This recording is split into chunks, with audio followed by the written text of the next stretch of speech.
मैं पूरा हिंदुस्तान घुमा हूँ। ठीक है, इत्फाकन आपके सामने ऐसा आदमी खड़ा जो किसान भी है, एक सिपाही भी है, एक एडवोकेट भी है। मैं पहले किसान पैदा हुआ हूँ, एयरफोर्स के अंदर 17 साल नौकरी की है, उसके बाद भी पिछले 23 साल से वकील हूँ और सुप्रीम कोर्ट का हूँ। वो भी आपके सामने वो आदमी खड़ा हुआ है, को कागजी नहीं है। तो मैं पूरा इत्फाकन में एयरफोर्स में होने ना पूरा हिंदुस्तान का चप्पा चापा, मणिपुर, मेघालय, जो ये चाइना अक्साई जो ये कहते हैं कब्जा कर लिया, वहाँ से लेकर यहाँ तक का पूरा मैप खींच सकता हूँ मैं। अब इसमें ये ट्रैक्टर जो चल रहे हैं, ये जो ट्रैक्टर की रैली देखो, सबके मोबाइल के अंदर दुनिया भर की सोशल मीडिया पर आई हुई होंगी। उसमें से एक ट्रैक्टर भी दिखा दो जो 10 साल पुराना हो, सब के सब ब्रांड न्यू ट्रैक्टर हैं। कहाँ से, अगर किसान गरीब है तो ट्रैक्टर कहाँ से आ गया? और वो कहते हैं वो 1 लाख ट्रैक्टर खड़े हुए हैं। वो ट्रैक्टर जो है अरुण के ऊपर भाई साहब 2-2, 3-3 लाख के तो म्यूजिक सिस्टम लगा रखे। कोई भी मेरा ट्रैक्टर ऐसा नहीं जिसको म्यूजिक सिस्टम नहीं लगा हुआ हो, ठीक है। और उसके फॉर्च्यूनर के पीछे ट्रॉली लगा रखी है। 60 लाख की कार के पीछे साला ट्रॉली घैंस रहा है उसको, बंदे को। इसका मतलब उसके बंदे पास कितने पैसे होंगे, ठीक है। मेरे पास में जो है एक गाड़ी है, उसको मैं 2 बार दिन में साफ करता हूँ, और वो फॉर्च्यूनर के पीछे ट्रॉली डाल रखी उसने। क्या वो किसान है और वो गरीब है, हैं? और पंजाब और हरियाणा में अब गरीबी मेरे को समझ में नहीं आ रही। किसी भी घर में जाके देख लो, 2014 के अंदर जिसके मोटरसाइकिल थी उसमें कार आ गई, छोटी कार थी या SUV आ गई। किसी भी हरियाणा पंजाब के किसी भी, मैं गांव में गांव मेरा बेस है, मैं मेरे ख्याल में हफ्ते नहीं, मैं तो 2 हफ्ते के अंदर मैं गांव में जाता हूँ, रह के आता हूँ वहाँ पे। मेरे को मैं रोहतक डिस्ट्रिक्ट से हूँ, मैं हरियाणा किसान, बेसिकली किसान भाई। इसलिए मैं कह रहा हूँ, मैं कोई हवा के कागजी किसान नहीं हूँ मैं, कि मैं जो बात कर रहा हूँ मैं ग्राउंड की रियलिटी में बात कर रहा हूँ। पढ़ा हुआ हूँ, लेकिन इसलिए मैंने तीनों कानून पढ़े हुए हैं। तीनों कानून अगर वो बन जाते ना, हिंदुस्तान के किसान को पता नहीं कहाँ पहुँचा देती। उस कानून के अंदर ऐसा था कि कॉरपोरेट भी या जो भी कंबाइंड वो करते। आज के दिन मेरे पड़ोसी ने गेहूं बो दिया, मेरे पड़ोसी ने सरसों बो दी, उसका इतना बढ़िया फसल होगी, अगले दिन मैंने भी बोल दिया। यहाँ पे लोग जो ना चलन देख के फसल बोते हैं, जबकि अगर वो कॉरपोरेट लार्जर स्केल में होगी तो उसके अंदर ये देखा जाएगा, उनके पास रिसर्च टीम होगी। रिसर्च टीम होगी, वो ये देखेगी इजराइल में किस चीज़ की जरूरत है, यूक्रेन में किस चीज़ की जरूरत है, टर्की में किस चीज़ की जरूरत है, USA में किस चीज़ की जरूरत है, UK में किस चीज़ की जरूरत है। वो मार्केटिंग सर्वे करेंगे, वहाँ पे किस चीज़ की जरूरत है वो चीज़ बोएंगे, ठीक है। आज के दिन हरियाणा और किसानों ने दे आर द, एक तरह से मैं देखो, मैं बहुत हार्श वर्ड बोल रहा हूँ, दे आर द क्रिमिनल बोल रहा हूँ। और कारण बताऊंगा क्यों। मैं कोई भी मेरे मुंह से निकला हुआ शब्द मैं कॉन्शियस के साथ बोलता हूँ। वहाँ पे कैन यू बिलीव इट, बथुआ और जो खरपतवार हो उसको भी जलाने के लिए पेस्टिसाइड डालते हैं। उन्होंने जमीन को जहर बना दिया है। वो क्रिमिनल अपने भी परिवार के क्रिमिनल हैं, क्योंकि पंजाब के अंदर हर तीसरा आदमी कैंसरस है। आपको पता है? पंजाब के अंदर जाके देखो, कैंसर से वो चल रहा है, ठीक है। तो वो क्यों हो रहा है? उन्होंने अगले आने वाली जनरेशन के लिए बहुत बड़ा पाप कर रहे हैं वो ये करके। यहाँ पे 30 मन गेहूं होता था, वहां 50 मन गेहूं कर गए। क्या साला, जहां पर 4 कट्टे खाद के डालने वो 8 कट्टे डाल रहे हैं। आप आने वाली जनरेशन को भी बर्बाद कर रहे हैं। और फिर अगर जो ना वो दूसरे वाला जो मैं कह रहा हूं, जो सर्वे करके वो फिरते, तो वो इजराइल में या रसिया में या कनाडा में उसमें जो गेहूं जाने वाला, तो वो इतनी खाद वाला नहीं लेंगे वो लोग, वो बाकायदा टेस्ट करते हैं। उसके लिए आपको जो ना ऑर्गेनिक फार्मिंग करनी पड़ती, ठीक है। उससे आपकी आने वाली जनरेशन्स के लिए और आपके लिए, जमीन के लिए बहुत ही हेल्दी होता वो इतनी कमाल की चीज़ थी, जिसके लिए किसानों ने बहुत बड़ा, किसान जो भी एजिटेटर थे उन्होंने बहुत बड़ा पाप किया है। उन 3 कानूनों को वापस करवा गए। ये मेरे लिए पर्सनल दुख की बात है, पीड़ा की बात है।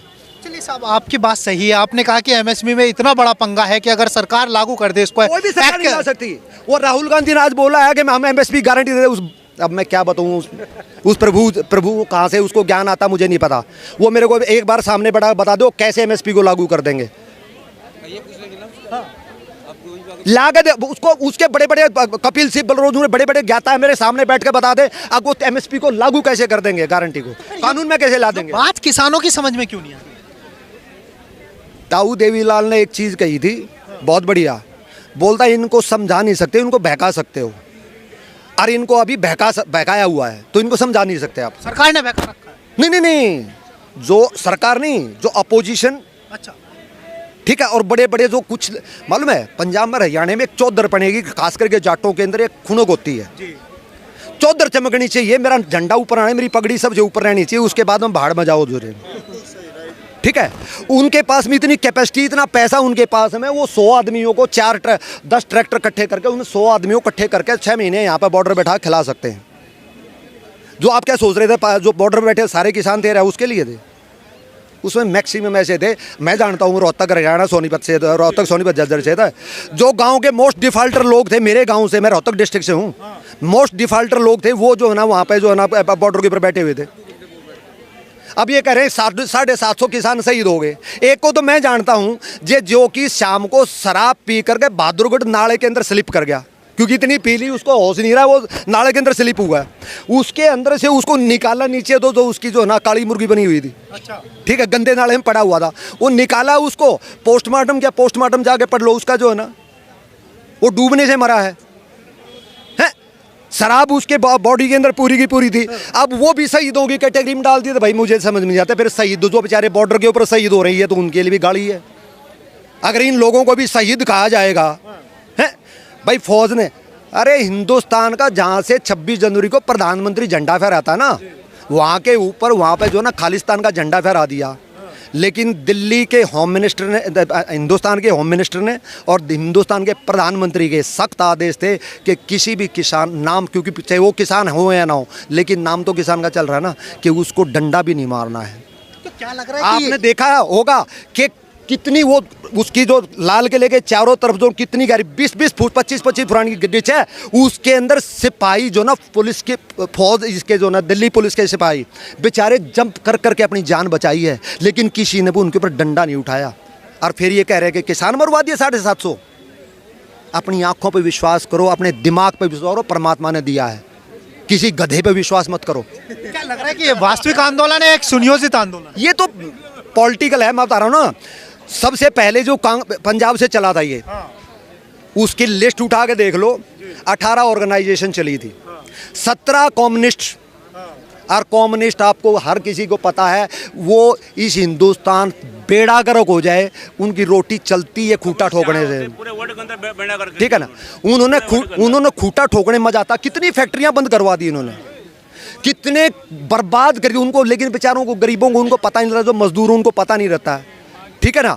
उसको तो 17 चले थे, एक 18वीं जो ऑर्गेनाइजेशन थी वो थी आड़तियों का प्रधान, अच्छा, जबकि वो तीनों कानून आड़तियों के खिलाफ थे। अच्छा। सोचो 17 कम्युनिस्ट, 18वीं जो है ना पंजाब मंडियों के अध्यक्ष, 18 ऑर्गेनाइजेशन थी, 18 के 18 को ना तो किसानों से कोई लेना देना था, और ना ही उससे देश से कोई लेना देना है, ठीक है। और शुरू में जब ये मांगी, उस टाइम पे एमएसपी 3 कानून का कोई लेना देना, उस टाइम एमएस की बात चली थी। हमारे हरियाणा में एक चुटकुला कहते हैं, बहुत अमेजिंग है, इससे कंसर्न है। एक दादा और पोता जो मेले में चले गए, पोता रोने लगा, बोला क्या है, एक छोटी मटकी जिसको हमारे हरियाणा में कुलिया बोलते हैं, ठीक है, बोलता ये लूंगा, 5 पैसे की थी, दादा ने जो ना 5 पैसे फटाक से दिलवा दी। अब जैसे ही कुलिया मिली वो फिर रोने लग गया, तो दादा बोला भाई अब क्यों रोया, बोला ये ऊँट लूंगा। अब किसान आदमी, किसान के लिए जो ना पशु जो ना वो होता धन होता है, उन्हें वो भी खरीद दिया, भाई चलो एक फसल बाएंगे उसके बाद फिर बेच देंगे उन्हें। अब जैसे ही ऊँट खरीदा और उसके हाथ में आया वो फिर रोने लग गया, बोलता भाई अब क्यों रोया, बोल रहा इस ऊँट को इस कुलिया में डाल, नहीं तो रोऊंगा। एग्जैक्टली जो 3 कानूनों का जो सिस्टम हुआ था, वो जो इकट्ठे होते यहाँ आते आते वो उन्होंने कुलियाँ भी मिल गई, उनको ऊँट भी मिल गया। लास्ट में बोले, आपने देखा होगा ना, जब उन्होंने कह दिया भाई तुम्हारा भाई एसडीएम नहीं होने वाला, ठीक है भाई तुम कोर्ट भी सील कोर्ट ले। अगली मीटिंग के अंदर सारे के सारे आपने देखा होगा बोर्ड लेके बैठ गए, चुप भाई आप मीटिंग में आए हो तो वार्तालाप करेंगे ना, आप लोगों ने, मैं इसमें कोई भी चीज़ झूठ बोलता हूँ अगेंस्ट द फैक्ट बता देना। उन्होंने बोर्ड लगा लिया अपने सामने कि नहीं, लिखा हुआ था तीनों कानून वापस करें हम, और उसके अलावा कुछ नहीं चाहते, कोई बात नहीं करेंगे। ठीक, तो वो उनको अब क्या आ गया, ये ऊंट को कुलिया में डालो नहीं तो रोऊंगा, और वो पॉसिबल है नहीं।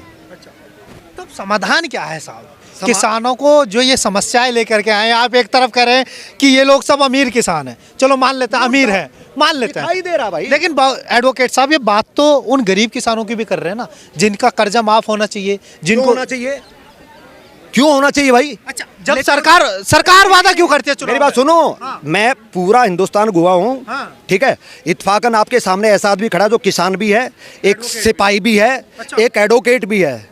मैं पहले किसान पैदा हुआ हूँ, एयरफोर्स के अंदर 17 साल नौकरी की है, अच्छा। उसके बाद भी पिछले 23 साल से वकील हूँ, और सुप्रीम कोर्ट का हूँ। वो भी आपके सामने वो आदमी खड़ा हुआ है, को कागजी नहीं है। तो मुझे, मैं पूरा इत्फाकन मैं एयरफोर्स में होने ना, पूरा हिंदुस्तान का चप्पा चापा, मणिपुर, मेघालय, जो ये चाइना ऑक्साइड जो ये कहते हैं कब्जा कर लिया, वहाँ से लेकर यहाँ तक का पूरा मैप खींच सकता हूँ मैं। चलिए एडवोकेट साहब मान लेते हैं तो मैं वहीं पे आ रहा हूँ, जो महाराष्ट्र है और गुजरात है और इसमें मध्य प्रदेश कुछ एरिया जो है, उस एरिया के किसानों के लिए हम कह सकते हैं कि उनका कर्जा माफ़ होना चाहिए, लेकिन